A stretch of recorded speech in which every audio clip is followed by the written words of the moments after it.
በዚች ምድር ላይ የምንሰራው እያንዳንዱ ስራ፣ የምንተነፍሰው እያንዳንዱ ትንፋሽ እና የምናሳልፈው እያንዳንዱ ቀን መጨረሻው ምን ሊሆን እንደሚችል አስባችሁ ታውቃላችሁ?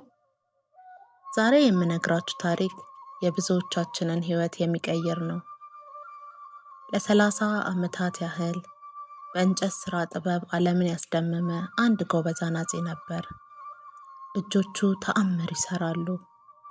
የሚገነባቸው ቤቶች ደግሞ ለዘመናት ጸንተው የሚቆሙ ድንቆች ነበሩ።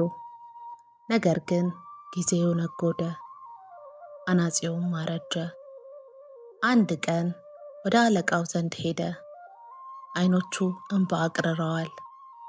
አለቃዬ አለው እየተንቀጠቀጠ፣ ደክሞኛል። እንግዲህ መዶሻውን ማንሳት አልችልም። ቀሪ ዘመኔን ከቤተሰቦቼ ጋር በሰላም ማሳለፍ እፈልጋለሁ አለው።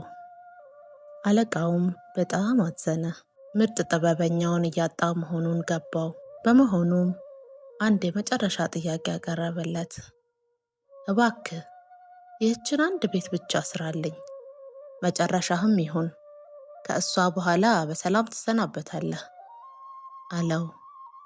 አናጺውም እሺ አለው። ግን ያ እሺ የመጣው ከልቡ አልነበረም። በውስጡ እንዲህ አለ፣ ይህች የመጨረሻ ስራዬ ከሆነች ለምን እደክማለሁ?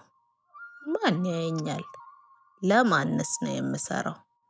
የ30 ዓመት ታሪኩን በእጁ አረከሰው። የቤቱን መሰረት አላጠበቀውም።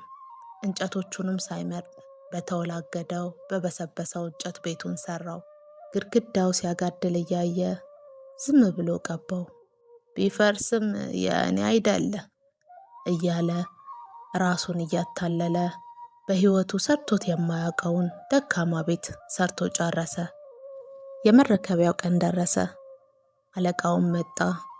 አናጺው የቤቱን ቁልፍ ሲሰጠው በውስጡ ቶሎ ልገላገል እያለ ይጸልይ ነበር። ነገር ግን አለቃው ቁልፉን ተቀብሎ ድንገት ቆመ። ቀና ብሎ አናጺውን እያየው ፈገግ አለ። ወዳጄ፣ ይህ ቤት ላለፉት 30 ዓመታት ላደረክልኝ ታማኝነት የእኔ የጡረታ መሸኛ ስጦታዬ ነው። ከዛሬ ጀምሮ የዚህ ቤት ባለቤት አንተ ነህ አለው። አናጺው ደነገጠ። መላ ሰውነቱ በላብ ተጠመቀ። ምድር ተከፍታ ብትውጠው ተመኘ። ያ ህይወቱን ሙሉ የገነባው ስሙ በገዛ እጁ በሰራው ደካማ ቤት ውስጥ ፈረሰ። ያጋደለው ግድግዳ የእርሱ መኖሪያ ሆነ። የበሰበሰው እንጨት ጣራው ሆነ። አናጺው የገዛ ራሱን ወጥመድ በገዛ እጆቹ ሰራ። ጓደኞቼ፣ ህይወት እንዲህ ናት።